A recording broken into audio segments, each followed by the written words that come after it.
Hello. Now that we're here, my name is Joslyn. So I want to start in just a moment of gratitude for Dominique and ACET Midwest Circle for asking me to come in and talk about this very important topic. So I really want to start that off and really want to thank everyone who is here. One thing that is very precious is our time, and you being able to spend your time here today, is something that I take very seriously. So thank you for your time and for being here today. We're going to go ahead and get started. So typically, all of my presentations, if you've never been to a presentation of mine, welcome. If you have been to one, welcome back. They all have a very similar flow style and a few things I just want to point out. So today, this is a table of contents. This is what we'll go over. We'll go through the objectives of what you'll learn today, a little bit about me. This presentation is broken up into 5 different sections. So we'll go through each section and then we have a reflection. I always like to do a little reflection at the end. And hopefully you have time for questions and answers for those of you who do have questions and answers. And then my very last slide is always my APA formatted references. So you will see those. And spoke to Adele before this. If you want this presentation, you have access to it. So a few things I do want to note. I always have at the bottom, in some point, a corner, top corner, bottom corner, I always have where we are in the process of our slides. I'm a fidgety girl. I like to move around a lot. I recognize we're here for an hour. So if you're ever wondering how much longer we got, this is the place where that will be. And then each slide that uses some type of research or some type of study will have a reference at the bottom. So you can literally see where the content comes from. I am not the creator of all these things, so I like to uplift the folks who do the work to educate and expand our knowledge a little bit. Um, Learning objectives. These are our 3 objectives. These objectives were also sent in the email that went out. So recognizing how lived experiences, chronic stress, and systemic inequity shape health, well-being, and perinatal outcomes for Black and Brown individuals. Recognizing common care practices and communication patterns that could intentionally increase stress or create barriers to trust. And applying human-centered, culturally responsive approaches to provide more respectful, affirming, and person-centered perinatal care. I'm always under the thought process that we are experiencing humans who are having experiences. They are not those experiences. So how do we keep ourselves curious and human-centered?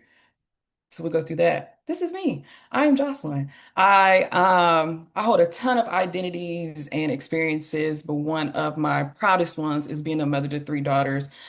These are my 3. This was us at Butter. If you're from India and never been to Butter, you need to go to Butter. It's our cultural arts fair that we have around Labor Day every year. I have a 14-year-old named Cassidy who's going into high school. And then I have a set of twins, Aaron and Emerson, who are 8 and full of spunk. They keep me on my toes all the time. So that is one of my proudest things is being a mother to them. Outside of that, I am a blurred. I'm a Black nerd. I collect comic books and watch all the movies. We go to Comic-Con. We do all the things. That is my jam. Getting a little bit into anime, so we kind of floating in that space a little bit. I'm also currently a psychology student. I just got my associate's degree from Ivy Tech Community College here in Indianapolis. Thank you, thank you, thank you. I am officially transferring to Oregon State University's online psychology program to finish my bachelor's in psychology. Super excited for that. They have a reproductive equity lab that's super, super cool. So love to be in proximity to that. With the goal for me to be an anthropologist. I'm very fascinated with cultures and like how we as a society either build around them, build with them in consideration, and really use their experiences to really uplift the things that they do, that all of us do that make us better as a community. But I think we should take that into consideration everywhere. I am a multipreneur. I have 2 businesses, a founder and CEO of Blissful Birth and Doula Services, which is this presentation is done on behalf of the Blissful Doula. And I'm also a consultant. I do nonprofit and business consultant and work in the communities doing program development, training and curriculum development, research, trainings like these. Really enjoy doing those things underneath those 2 umbrellas. I also sit on a bunch of committees and volunteer my time everywhere, apparently. The 2 or 3 I want to note here is I am on our Marion County Public Health Department's Fetal Infant Mortality Review Committee, which means I sit on one of the teams that actually reviews cases of infants who have passed before their first year of life. And that committee is helps inform the data that then they report out of on fetal infant mortality, what causes it, the circumstances, and things of that. So super excited, love to do that type of work, and to problem solve in like community-based ways versus us always looking at our healthcare systems all the time because there's always a heavy burden on our healthcare systems. Um, I also sit on the statewide Indiana Perinatal Quality Improvement Collaborative, which is a mouthful, but it's the IPQIC, and I sit on the Perinatal Mental Health Subcommittee. I also was a Postpartum Support International Fellow, their inaugural fellowship program in 2024. And our capstone, there was a group of us, and we had a research capstone project around paternal perinatal mental health. I'm super passionate about dads and their and partners and their involvement in their mental health, and how that could be a barrier or extenuation of their readiness to become parents and be able, and really just readiness to be a person. A little bit more about me. I was born and raised here in Indianapolis on the Far East Side. My mom still lives on the Far East Side. It's very near and dear to my heart. Birth worker. I became a doula in 2019 after the twins were born. If you've ever had multiples, it's a very different experience than having a singleton, and I learned that very quickly. And after I went into preterm labor, I had carpal tunnel in both hands, I had acid reflux, I had all the things, and that I did not have the first pregnancy, and recognized that I felt very undersupported and undereducated. And once the twins were born and they came home, adjusting to home life with two more people was very, very big for me, and it was a very big transition. And I felt like there has to be more support here somewhere. So I knew what a doula was because Erica Badu is a doula. That's where the very first time I ever heard of doula was from Erica Badu. And like that term always kept coming back. And then I started meeting doulas and people in the birth work space. And I decided I'm gonna do my training. So I genuinely became a doula to become a community educator. It's really to do things like this, really go out and educate because I can transform a family, one family at a time, but I really can transform communities if I can get my audience to be a little bigger and a little broader. So, my goal is to bring that education to our communities and bridge these gaps and build out the things that will help support our overall wellness.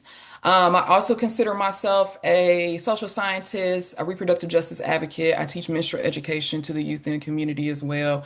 And I'm an ecosystem alchemist. You're going to hear ecosystem quite a bit during this presentation. I very much believe in everything being connected all the time. So that is our internal ecosystem, how it interacts with our external ecosystem, and how all of those things really take play into who we are as people. And even as a consultant, that is how I think. If our maternal health ecosystem is tied to our workforce development ecosystem, is tied to our real estate ecosystem, is tied, if all of these ecosystems are tied together, we have a better um, chance for wellness and support in our communities. These other two pictures I'll just briefly mention. This was Planned Parenthood Day at the State House in 2024. I went down there and gave a nice little speech. And then this bottom picture is me at the Indiana Doula Conference, the inaugural one, was the opening keynote speaker.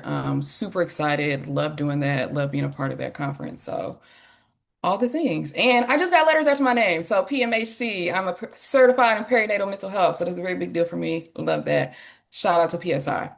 Let's move forward. We got an opening question. I want to use the chat. Oh, can I see the chat on here now? So one thing I can't see the chat now. Okay. You all can see it though. One thing that I really enjoy is being interactive. And in this webinar format, I'm going to ask questions that allow you to put answers in the chat in a way to be interactive. So I asked the opening question. When do you think the perinatal health story actually begins? We got before conception, at conception, during pregnancy, or at birth. Oh, I can't see the chat.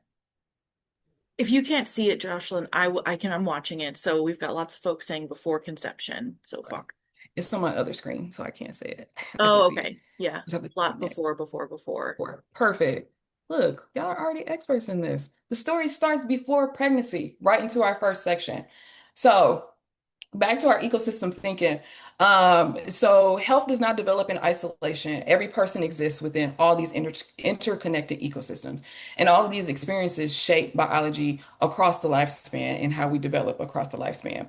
So Dr. George Engel developed the biopsychosocial model, which allows for consideration of not just biology, but also psychology and social influences and how that impacts who we are as people and how that impacts how we operate in our experiences. This picture here is a picture of the ecological systems theory that was developed by Dr. Bron Finbender in 1979. This is one of the things that I kind of mentioned when we talk about ecosystem, how this has a child in the middle and how all of these things, all of these different ecosystems, these microsystems, these extended families, these macro systems, and the chronosystem, which are the environmental changes, how all of those things actually inherently impact each other, but really impact the person in the middle who is experiencing those things. And so, what pregnancy does is it is a reflection of that adaptation across the ecosystem. It is not the beginning of that particular ecosystem. So, understanding the context of all of these interconnected things and ecosystems as it relates to not just perinatal mental health, but mental health and health in general allows us to get a wider scope of people's experiences and the things that they need to be supported along their journey. One of the things that we're talking about today is weathering. This is a picture of Dr. Arlene Geronimus, who introduced the weathering hypothesis in 1992. So weathering is not a diagnosis, but merely a framework that allows us to understand how lived experiences become biologically impactful over time. Dr. Geronimus is a doctor of science. She got her doctor of science for the Harvard School of Public Health. And really, she brought this framework forward that essentially quantifies how we talk about and how we can display racial injustice within the system. And those quantifications allow the science to tell the story of the racial injustice because we have those experiences as Black and Brown people, but how do we quantify those and turn those into measurements, so to speak? So this is a direct quote. It is the way that oppression and marginalization physiologically erodes your body systems, your organs, and eventually you. And so one thing that I thought about when putting this particular slide together is that people bring up, why do we always have to talk about race? Because it actually matters. And weathering is the hypothesis for that to matter. So the racial injustice that happens in the system every day, the micro, the macro, all of the things, actually change who we are biologically and physiologically, which is what this presentation is inherently about. But Dr. Geronimus has tons of research published around this, and there are a lot of when I was pulling research for this presentation in particular, a lot of the studies use the hypothesis as the basis for their own research. So it adds a lot of validity to the stories and the research she was able to do and continues to do. She still teaches, I think she's at the University of Michigan. She's still a professor and still teaching and talking about these things. So lots and lots of info to learn about that. So this study, there was a study that was done around physiological impact done by Dr. Sarah Forrester, which used the foundation of weathering for this particular study. It was the CARDIA study. So the CARDIA study is the coronary artery risk development in adults study. This study was longitudinal and it started in 1985 and 86 and ended in 2015 to 2016, which had a total of like 5,000 participants. The inclusion and exclusion criteria kind of weeded a few people out, but they try to do an even split across races, so between Black and white, and across socioeconomic status, so as far as what people were earning and how people were living. And this particular study measured weathering. It came up with a calculation for weathering is the difference between the biological age and the chronological age. So the biological age is the age that our body is saying that we have versus our chronological age, which is the age it would be based on your birthday. So based on this particular study, it shows that health develops across the lifespan, which also is something that Weathering talks about. And it talks about chronic stress creating biological wear and tear. One of the things that was mentioned in the experiences of the Black adults is that they experience racial discrimination 31% higher than their white counterparts at any one given time throughout the longitudinal study. And at the end of this, when we go through all the results, this number is 11.8 is the difference in age, black difference in a age in black adults from their biological to their chronological age. So imagine if you are a 26-year-old black woman chronologically, biologically, you are actually closer to 38, based on the experiences that Black adults experience in comparison to white adults. And within this study, they also tested like cholesterol, glucose, blood pressure was tested. So it went across all these other these clinical tests and things that were done to really assess what the biological age would be. And so weathering really reflects these conditions and the conditions in which people live. It is not a reflection of that person. It is not a reflection of them being a failure or them being bad. Societally, with those pressures that happen, those are just the things that are reflected back. Um, Weathering is associated with an increased allostatic load, which we'll talk about here in a second. And what happens during pregnancy is that it actually just reveals the accumulated physiological burden. It is not the entry point for that. So typically the entry point has already happened, or it is not the beginning point, excuse me. It can be an entry point. But all of these things have happened up until the point of being pregnant, and now we are now pregnant. How do we adapt? So the question, like one of the questions I thought about with this is, what has this person's body been adapting to over their lifetime, even prior to being pregnant? And that's kind of what this study, this is the picture that this study kind of paints in that. It felt very jarring to read that as a Black woman, really understanding the difference between those two ages and how just kind of existing in a society that was not created for me to exist does that. So it's just very interesting. Okay, another thing, chat question. What do you think? What kind of experiences might contribute to cumulative stress before someone ever becomes pregnant? So we're not even talking about the stress of being pregnant. We're talking about the things that happen before we even become pregnant. What are things that you think aid to that stress or help build that stress, so to speak, in a cumulative sense? I see financial stress, lived environment, not having a safe place to live, poverty, community violence, lack of money, ACEs, family ACEs, trauma. Yeah, yes. family Okay. trauma, abuse, family dynamics, vicarious trauma, secondary trauma, microaggressions, biases, racism.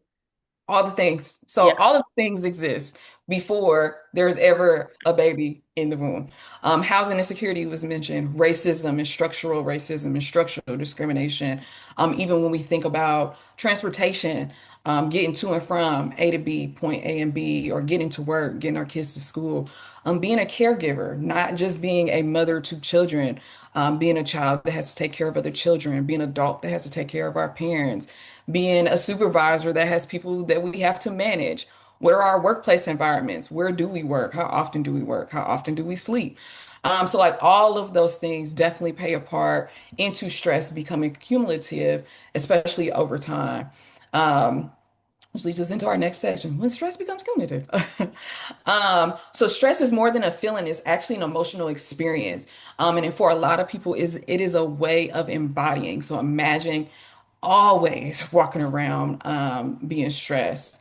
It's a biological process is that's typically designed for survival. So when we think about people being in survival mode or people being in thrival mode, these are the differences in how people are able to respond and cope to stress. So stress is designed to protect us.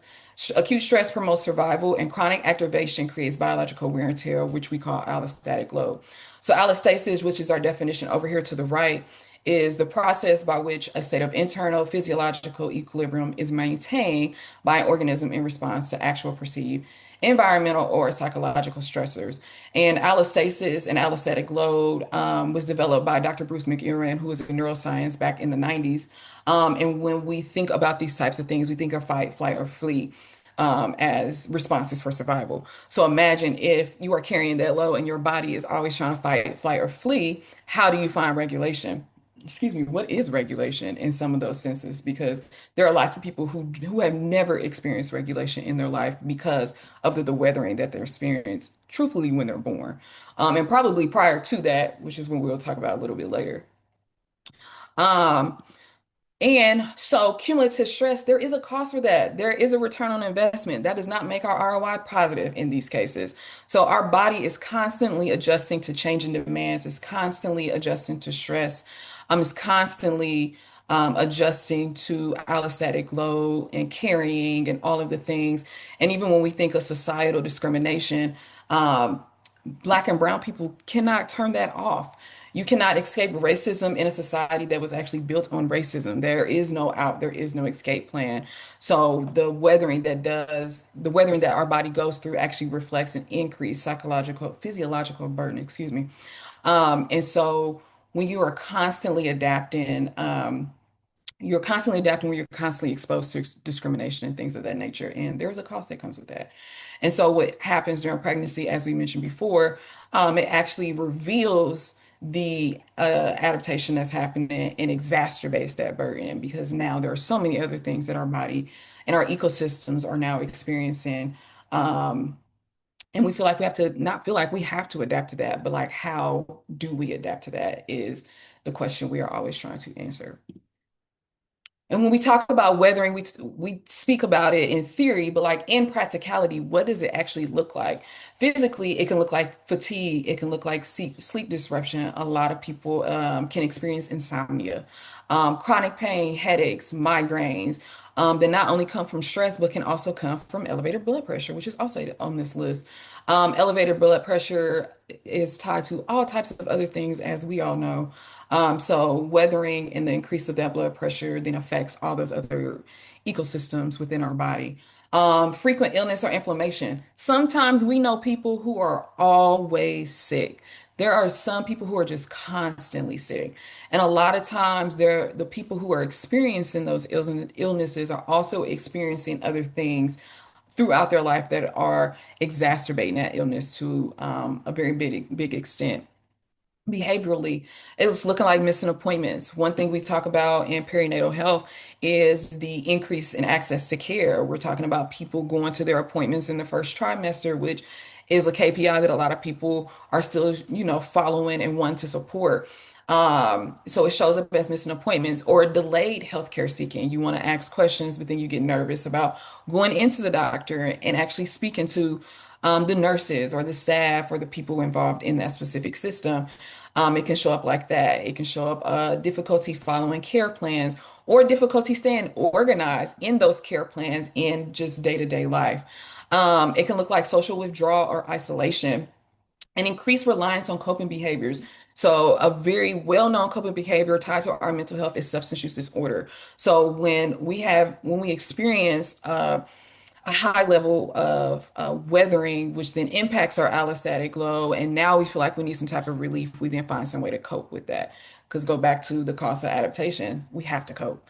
So, how do we cope? How do we support ourselves? And weathering can increase the reliance on those specific, not great coping behaviors. Emotionally and cognitively, hypervigilance. It can look like lack of trust. It can look like difficulty concentrating or anxiety, emotional exhaustion or irritability. Relational distrust of healthcare systems, hesitancy, back to the behavioral piece, hesitancy to ask questions, difficulty advocating for needs or feeling unheard or dismissed, which is also tied to not feeling inclusive or like they belong there, not feeling like you can relate to your providers or relate to the people in the spaces. Um, it allows someone to be less likely to reach out for help or call when they need something or ask for support, which is tough for everybody. But in practicality, this is what a few of these things can look like. Hey, weathering across the lifespan. So health is shaped across the life's course and across the lifespan. Chronic stress accumulates, and it is not just during pregnancy, it is before, during, and after pregnancy. And so in order to aid in that, we talk a little bit about protective factors in the next couple of slides, but the protective factors and the risk factors interact continuously, and they're trying to find a balance within each other. Our protective factors are the things that help us be more efficient and kind of cope, quote unquote, and feel more supported. And then the risk factors always interact with those things when we are constantly interacting with experiences that cause us to wither. Pregnancy reflects a lifetime of adaptation. So what it does when we talk about exacerbation is it shines a very, very bright light onto those little bitty cracks along the road as far as adaptation goes. In those little moments, we choose not to sit down, we choose not to rest, we choose not to ask questions. And a lot of that is because there is this discrimination and this fear and this belittlement that kind of happens to who we are as Black and Brown people. And because we have had to adapt to that, when pregnancy or life changes or transformations do happen, those same acts can continue to follow us. So just continuously being exposed to socioeconomic and environmental adversity contributes to acceleration of physiological aging. So when we talk about weathering across lifespans, biologically, we are aging faster than we are chronologically. Um, and so this particular study done by Dr. Claudia Holzman, um, it actually assessed biological age and preterm delivery risks across Black and white women, and different experiencing different high risk behaviors, which I hate that. I don't know why it does that. That thumbs up drives me crazy. Um, high risk behaviors, living in high deprivation neighborhoods and smoking. So some smoking in the high deprivation neighborhoods were some of the factors across. And what it showed was that white women who didn't smoke showed no sign of age-related risk of preterm delivery in comparison to Black women who did not smoke, who also did not smoke, but lived in high deprivation areas. They were at higher risk than white women smokers to have an accelerated physiological aging during pregnancy. So even when we go back to 11.8, when we think about being 26 and now pregnant, your body is operating as almost a 26 plus 12, 38-year-old who is pregnant. So biologically, those things are sped up, and that is a higher can show a higher risk for preterm delivery. The exam room. Who walks into the exam room? Back to pregnancy offers a unique opportunity to identify and address allostatic load. So not just one individual walks into the exam room. That individual brings everything with them. They bring their life experiences. This includes their own childhood experiences, their attachment styles, their grief, the way they communicate, the way they don't communicate. They bring in their chronic stress. They bring in the stress from weathering and their high allostatic load and their relationships and those problems or those opportunities for strengths. They bring in their community, they bring in their family, they bring in all of their practices up until that point. They bring in previous healthcare experiences, and most importantly, they bring in hope. I wanted to add that because I feel like when people go to see their providers or they open up in not just to healthcare providers, but to anyone within any part of their system, it is this inclination that they want help, that they are hopeful, that they do want to learn, that they do want to understand. And I think for us, not as just practitioners of this work, but just as people, we should have more grace in that. They want to, if they're showing up, how do we then create the space for them to show up authentically as themselves? Because what we know is it's hard to show up for ourselves. Each and every one of us, regardless of our race, regardless of our socioeconomic status, societally, we have really been taught not to show up for ourselves. And in those moments that we do get to show up for ourselves and we see other people show up for themselves, how do we then create this space for them to continue to do that? Um, Going into from experience to biology, so how do our weathering experiences actually come biological and how do they actually transform who we are and who our families are? The body is an ecosystem. Love ecosystems. So this graphic really just displays um, all of our internal systems operating as an ecosystem. No body system functions independently. We all know that. This work, we are taught that by our lives, but we also taught that by this work. So these are all of our internal body ecosystems, and these are the things that help us self-regulate. Um, because the stress responses involve coordinated activity all throughout the body and not just in the brain. So it's not just our nervous system trying to regulate, it is literally our whole entire body trying to regulate. And so when we're thinking about regulation and we're thinking about all the things that create barriers to regulation, we really have to think of all these systems. So that's why, like when your blood pressure is high and you got a headache, all of those things are all intertwined. And stress affects those multiple systems all at the same time, not just one. So adaptation has to happen in a coordinated way, not in a way that's just isolated. So we don't just treat the high blood pressure, we then treat the migraines. How do we treat our immune system? How do we make sure our endocrine system is regulated and our hormones are doing the things that they're supposed to do? Because if your hormones is off, you have all these other things that are off. And we can have a whole conversation just about our hormones being off and how that affects everything. A thing that I feel like a conversation that more people are starting to have too, which I enjoy having, is our gut health and how much our gut health actually is tied to all of these things. And you not having a healthy gut means you might not have a healthy brain. So really, these are all reflections of each other. So it's about really aligning and coordinating all of those systems at one time. Myth or fact? Stress changes your DNA. Is that a myth or is that a fact?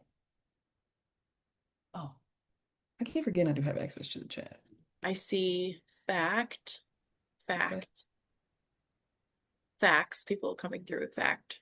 Fact. Okay. It is a myth. I thought that too, that stress actually changes our DNA.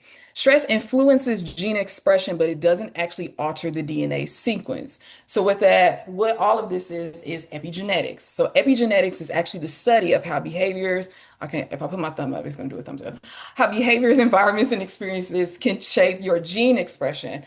Dr. Conrad, yeah, biologist Conrad Waddington explores a lot of his work is around epigenetics.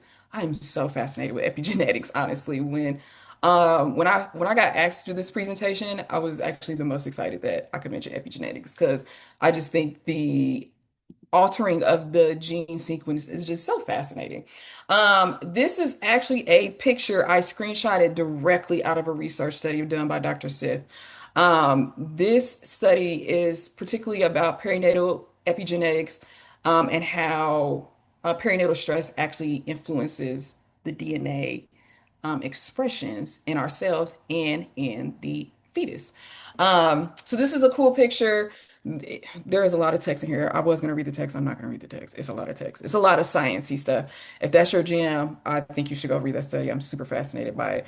So essentially what this is saying is when we as people experience stress, our body releases glucocorticoids, which are like cortisol. Sorry, tongue tie. Such as cortisol is actually released to put our body in homeostasis. So really what it's trying to do is soon as we feel like we're about to be stressed, our brain is like, all right, we got to activate cortisol and we got to send cortisol through the brain to come to bring us to our foundation, like our middle ground. What happens actually with cortisol, though, is it is released in the body, but it actually goes through the entire body. It does not release just in the brain. So it travels through the body, enters the cells, and that can modify the DNA like markers that are within the sequence. It does not alter the DNA itself. It does almost put like these what do they call them? What was I was like, I feel like I had a note in here on what I wanted to call them. But like they put these little tags on them almost. So like those things are now embedded into the body cells and they may not be activated at that particular time, but they do exist in the modification of the DNA. And so essentially what is happening is since that is being altered when we are okay, here's my pointer. This same process about stress, and then here is our cortisol. This is perinatal stress, and this is our cortisol, and you see how that goes in between the system in the fetus and the newborn. So, super fascinating as how those things can actually just exist within the gene expression. And then what happens is when your genes are being modified at the same time as those genes are being developed for the fetus and for the newborn, and like really you're generating your DNA, all of those things are then intertwined. So it kind of not kind of it ties into the fact that perinatal stress may become biological, embedded, and influence later health outcomes, which is not just mom and baby. And that doesn't mean it just affected me and my daughter. This probably was something that affected my mom and my grandmother and her mother and her mother. So we're talking about experiences through intergenerational lineages. So these experiences, when they are changing, they're changing everything. So they're not just changing our bodies, they're changing the bodies that come after us. And the bodies that came before us changed. And It all trickles down. Super fascinating. Um, but it also goes into environmental shape and biological responses. So if your body isn't constant fight or flight is something that's going to be inherently, in theory, passed down because your body does not regulate its cortisol. So then we talk about intergenerational health. So even though we have all these biological things that are going on inside our body. If we go back to like beginning, biopsychosocial model, we still have social experiences that can influence these outcomes and can still influence. Okay, I just want to see how where I was on time. Can influence who we are, but also that allows us to influence our families and the collective healing, because collective healing can still influence our lifespan development, even though biology does have a play here. Biology is a reflection of how we adapt, but how we experience those things are things that we can change. There is still research that is continuing, that is constantly being done about trauma, chronic stress, and how it influences our future generations. So my children, their children, the children's children that come after, there's still research, a lot of research still being done, and how those things actually work and how we can not put a stop to them, but have a better lens of understanding so that we can support who we need to be as a culture, who we need to be as a people, and who we need to be as a society. But there is evidence that suggests trauma has intergenerational biological effects. Um, so that's just something to keep in mind when we're thinking about weathering, we're thinking about people coming into our spaces and we're meeting them for the first time. We as people have the opportunity to influence some of these trajectories. Pregnancy reveals more than it creates. So even though it's a reflection of our lived experience, it is also always in context and it's also subjective based on everyone's experience, and the things that they live through as they are building a family and building a community, really, because that's what birth is. It's about building a community. Healthcare encounters every single ecosystem. That's our internal ecosystems and our external ecosystems. And that doesn't mean like they're in the forefront all the time, but all of these interactions always exist. So it's really embedded. And so the thought is if we as people, are always human centered and ecosystem focused, which means we have all of those things in mind when interacting with people. We are the change makers when it comes to healing. Can be the first step in the door for someone's healing and support and empowerment and self-actualization and all of those things.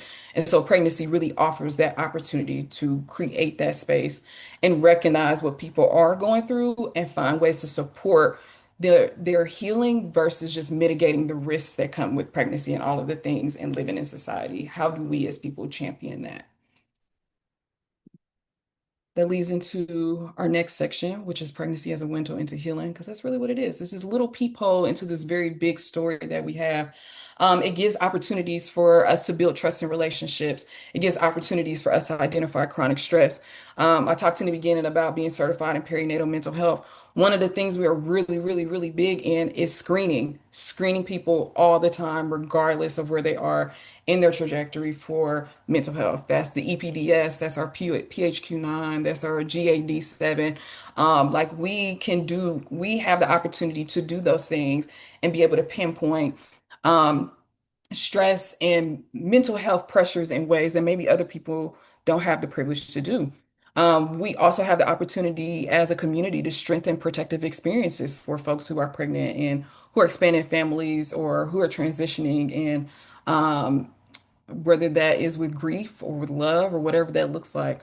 There was an article written by, this is cited down here by Dr. Riggin, um, connecting allostatic load to maternal fetal disparities and maternal fetal demise, and how pregnancy is really like this time to reassess everything. So it's really a time for us to reassess who we are, reassess our support system, reassess our needs, our desires, our wants, in an effort to better influence the development of the entire family, not just the person who's pregnant and not just the fetus. We have the opportunity to transform all of that.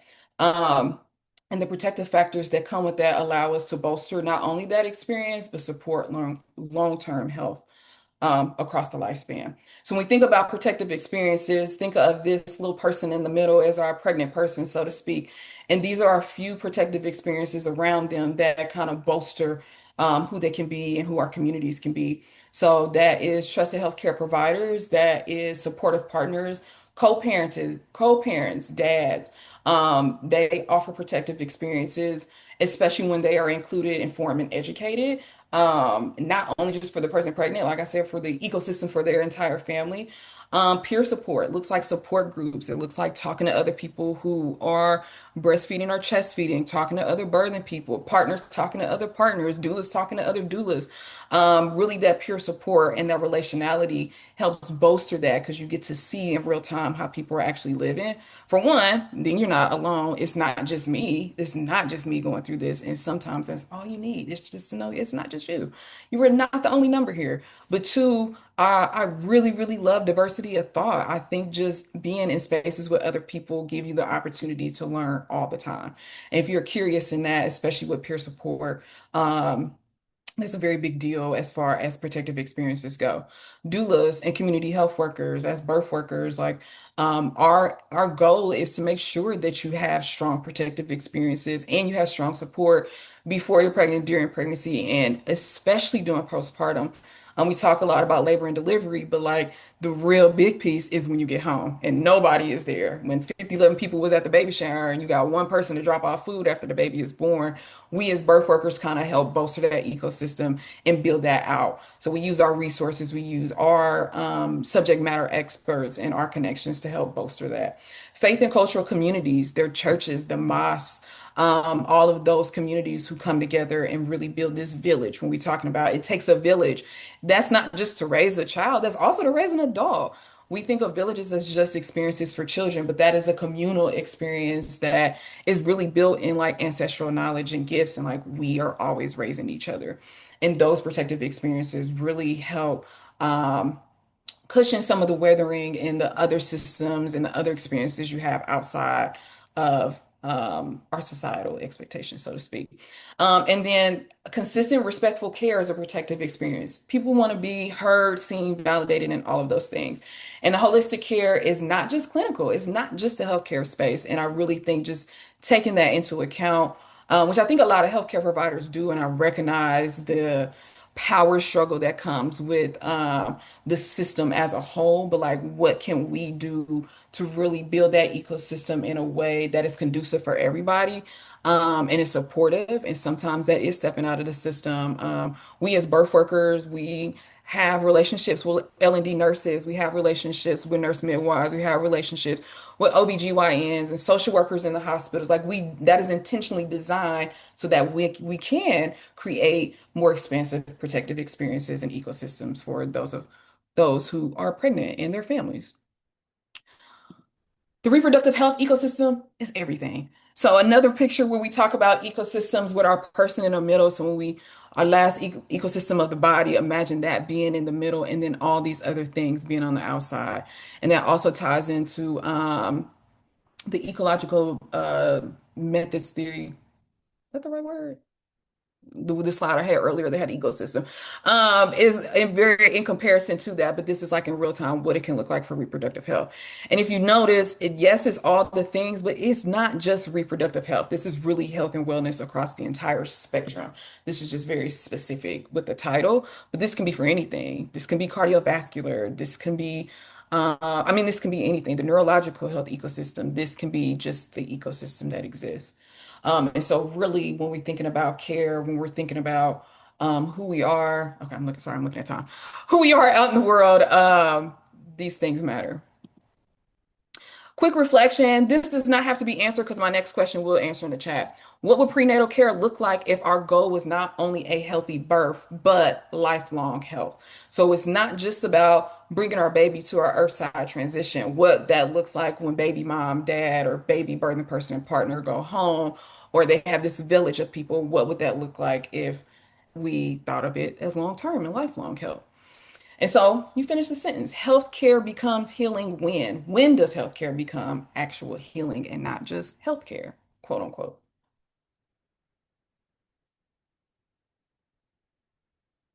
Oh, I'm good on time. Okay. All right, I need a water. Oh, was there stuff in the chat? I just keep moving. Mhm. Is that what Yes, you? things are coming in the chat now. I'm like, I'm just Um, this is a good one, Tallulah. When it's proactive and not reactive. yes. We as a society are so reactive. You get sick, then you get medicine. But what do we do if you never got sick? How do we prepare you to not be sick? Yes, we are very, very reactive as a society. I like that one. I have to write that down. All right. Moving into our last section. Section 5, human-centered care. So this is where we as a people become part of the healing ecosystem, and not just the people on the outside looking in. Every healthcare interaction, I'm going to challenge that because not even just healthcare, every interaction becomes one of two things. It becomes an additional stressor or it becomes a protective experience. So every interaction can either build trust or increase stress. It can either strengthen or weaken relationships. It can foster safety or it can foster uncertainty. And you can, depending on the option that you choose or the interaction and the person you choose to be in that interaction, you are either adding stress or you're adding protection. And one thing I want to know, healthcare cannot undo years of weathering. Healthcare is a system built off of racism. It is a system built off of discrimination. But even in the collective healing that also can be done in the healthcare system, it cannot undo all of those years. It cannot undo the experience that my ancestors had when they were enslaved. It cannot undo all of those things and all of those traumas that people inherently experience. But if we're more human-centered and ecosystem focused, we can change the way that we interact with those systems. I think this might be my last little question. What do you think? Which aspect of care has the greatest influence on patient trust? Is it communication? Is it clinical knowledge? Is it time spent together? Or is it feeling respected? One of four.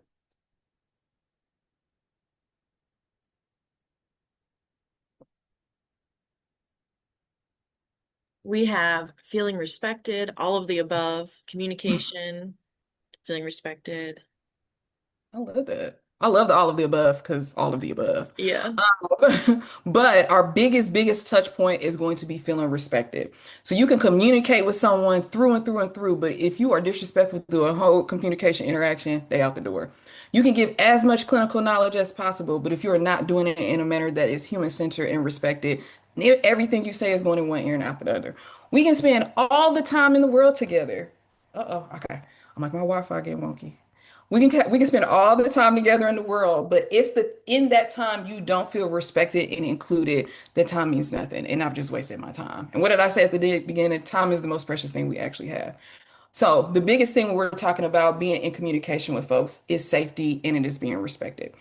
Um, Black Mamas Matter Alliance, which is one of my favorite places to get research and information around Black maternal health, released a black paper, not a white paper, a black paper, in 2018. The year on here on this slide is incorrectly cited. It says 2019. It was actually 2018.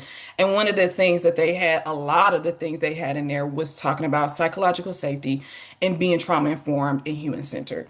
So psychological safety grows when people feel heard, feel believed, know what to expect, participate in decisions, and feel respected.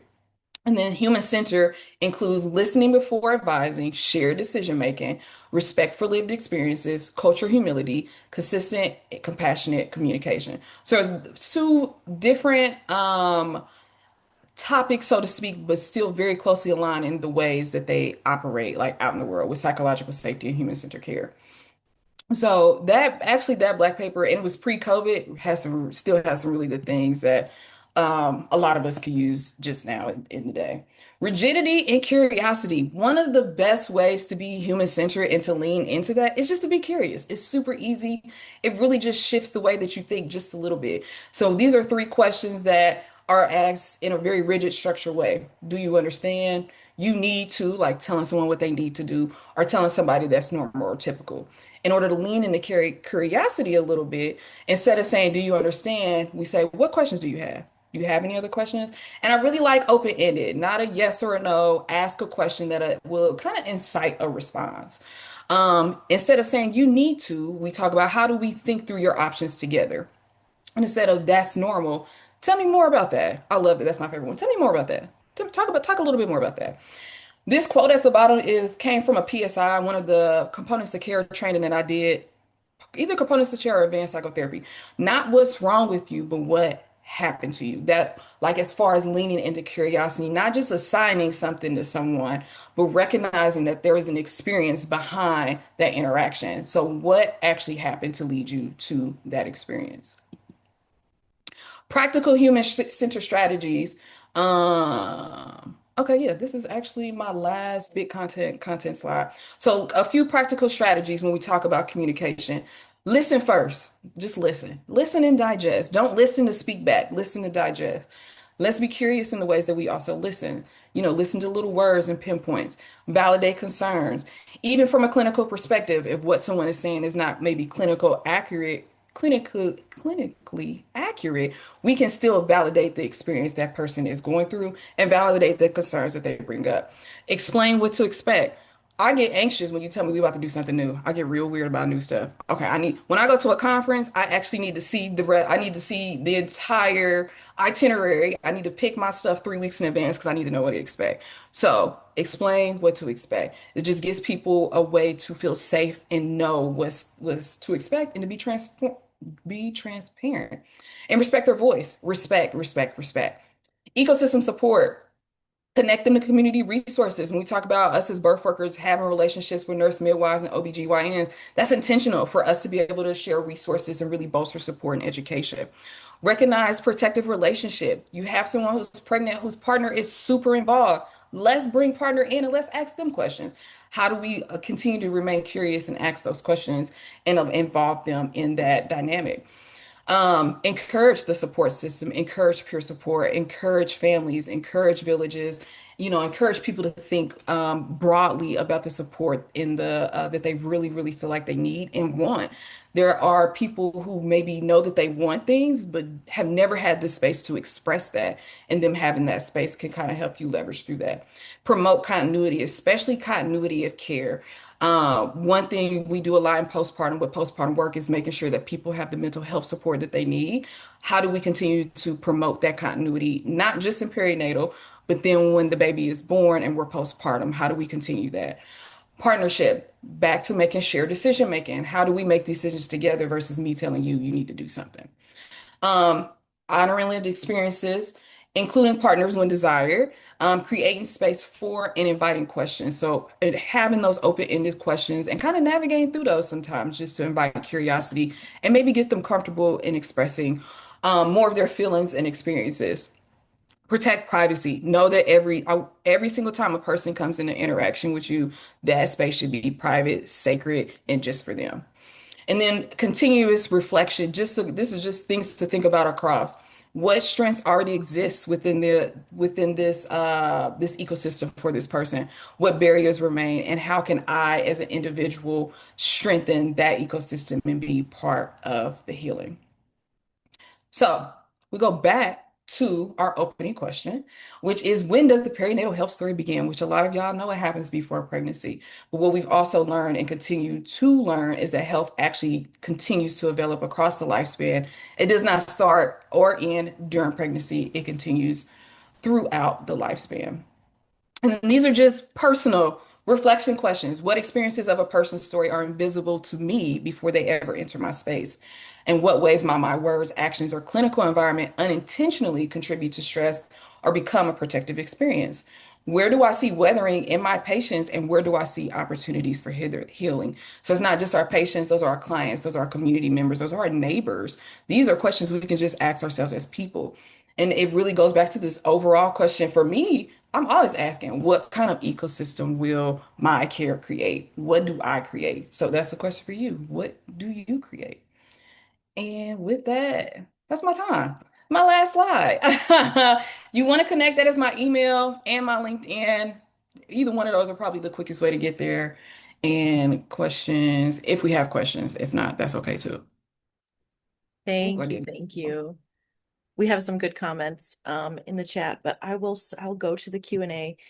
One thing that was shared in the Q&A is someone asked in the chat if possibly the stress, weathering, structural racism, all the things we've talked about. Phil, hold on, get this cat out of here. Um, would those possibly be something that can contribute to the disproportionality of Black people having higher rates of immune disorders. And then someone answered, when we are under stress and triggered a fight or flight response, our heart directs blood to our large muscles, getting us ready to run, and less blood is pumped to a fetus. HITE cells, is that HITE cells? I'm unfamiliar with that term, are released, which does contribute to autoimmune disease. So, Yeah. Thank yeah, you for the question and the answer, yeah, because yeah. yeah. And one The of the perinatal epigenetic stress studies that had the picture that I pulled out, that screenshot, they talked a bit about autoimmune diseases, specifically in Black and brown people, and Black women in particular. And there was another one of the references. I have to go back and look at the name of which one. I can't think off the top of my head, but it talked about how Black women were disproportionately affected by that. There were so many things in the research I could not put in this presentation. I mean, it was just like, it felt like a lot to me to put it in here. I just feel like there was a lot of information, but there's so much more. But really, the basis of that is weathering. So to answer that question, yes. Yeah, in that experience. And when your body is constantly trying to fight just the system, imagine all the other things that come with that. So yeah. So, share. awesome. Yeah, we have just some more praise in the comments. Oh,